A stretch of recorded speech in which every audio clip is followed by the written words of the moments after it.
What's going on, folks? Hope everybody's doing fantastic. Hope you all having a great grand old day already. I'm up here in the northwest hills and mountains of Bosnia, just on the border with Croatia.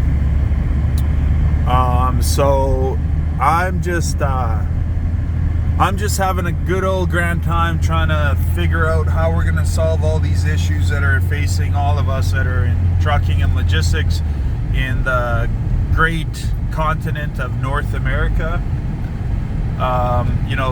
It's very crazy what's happening right now.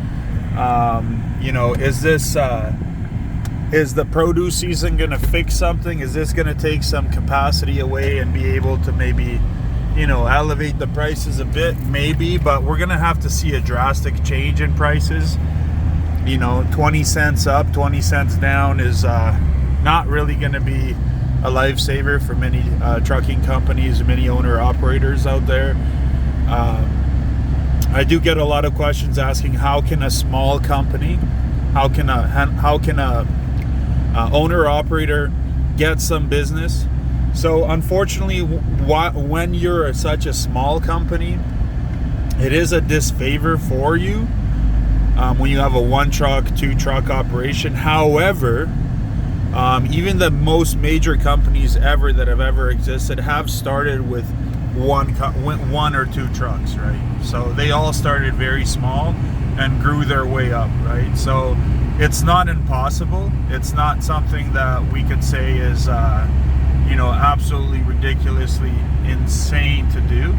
However, you're going to have to put on your work boots. You're going to have to work hard to do it.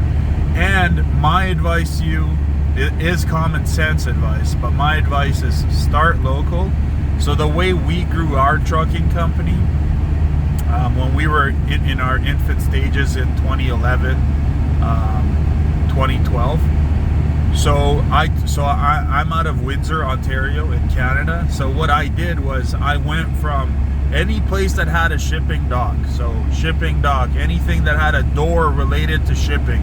It doesn't have to be dock high to dock a 53-footer or whatever the case may be, like trailer height, but anything that had anything related to a dock or a door for shipping or receiving, whether ground level or not, I would reach out to them, but I would reach out to them in person. I would literally walk in person, take a business card, take a box of chocolates, take a box of donuts, buy a dozen coffees from Tim Hortons. And I would go in, I'd introduce myself, I'd let them know I'm from the local area, I am from Windsor. We're just looking for outbound freight out of Windsor to get us to different places. And even if there's, return round trip stuff, even better, we can dedicate, our equipment to them in full, to grow our business, to scale. So when I did that, I actually gained 6 local customers, local shippers that would give me freight that it wasn't even local per se. It was picking up obviously from Windsor, but we would go to Michigan, we would go to Indiana daily, we would go to Ohio daily, and then I'd find my trucks expedite freight back on the dry vans.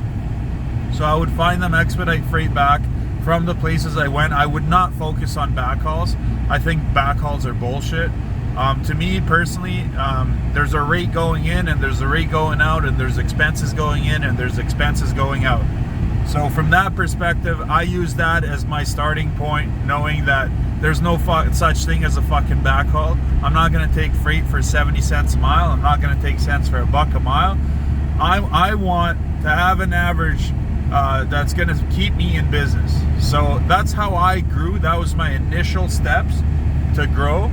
And it was a godsend that I had that mentality rather than, hey, I'm gonna get $2 going out and then I'm gonna take a backhaul of $1 a mile to come back in. That's not the right way to do things. It's just not gonna take you very far. You're not gonna be able to scale that way. You're not gonna be able to add trucks that way. And then eventually what happened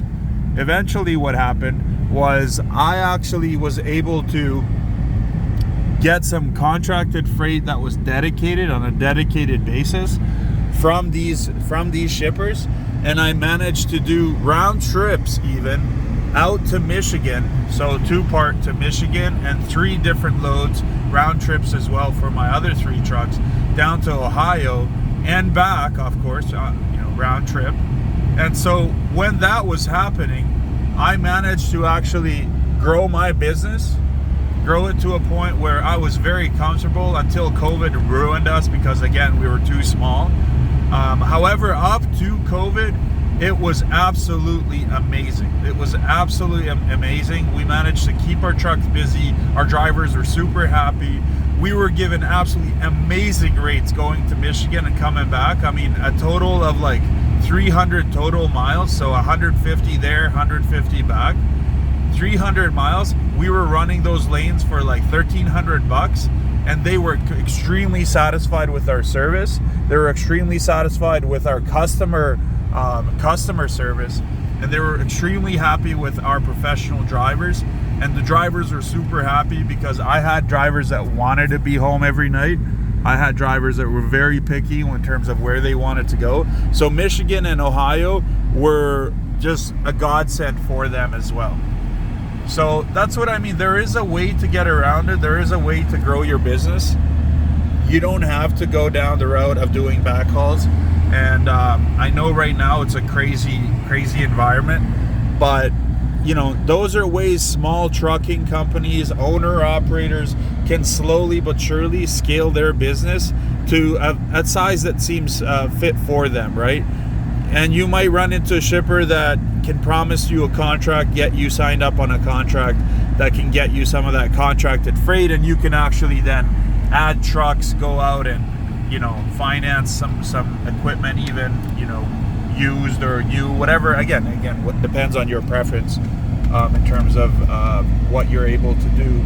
But honestly, it's definitely a way to do it, and it does not have to include you hauling cheap freight, because fuel isn't cheap. Fuel is expensive, and so is all the other things that are pertaining to a healthy trucking company and one that can stay in business a long time. So I was happy. Of course, COVID shut us down, but for the decade plus, the 12 years that I was running it, actually 11 years that I was running it, I was more than happy with our results. The beginning, yes, had some growing pains, but we were more than happy with the way things worked out. And it was sad that it all ended due to COVID, because we couldn't get the government contracts for the gloves and hand sanitizer and the medical masks, and there was absolutely zero volume out of Windsor and surrounding area. But I did it the right way. I went and found a new home for the 4 other drivers plus my dad. But yeah, 4 other drivers that I had that kind of told them, yes, we're gonna find you a place that you can call home. And I physically went to the bigger companies and physically negotiated with them, sat down in person, negotiated a way for them to make a living and continue to feed their families. So there's a way to do it, guys. Honestly, we are in this together. We're on this planet together, so we got to work together to get things resolved. So, anyways, respect. Keep hustling out there. Leave a like, leave a comment if you like the content, because again, I've just passed 1,000 subscribers. I've been active now for 2 months on YouTube. I plan to grow this thing. Again, I'm not going to become Mother Trucker with 500,000 subscribers, but going slowly but surely to a point where people feel, if I can make a difference in one guy's life or one woman's life, with some healthy advice for business, I sure as heck would want to do it. So again, respect, God bless, keep hustling, keep trucking, don't give up, respect, much love, and we'll talk again. Cheers.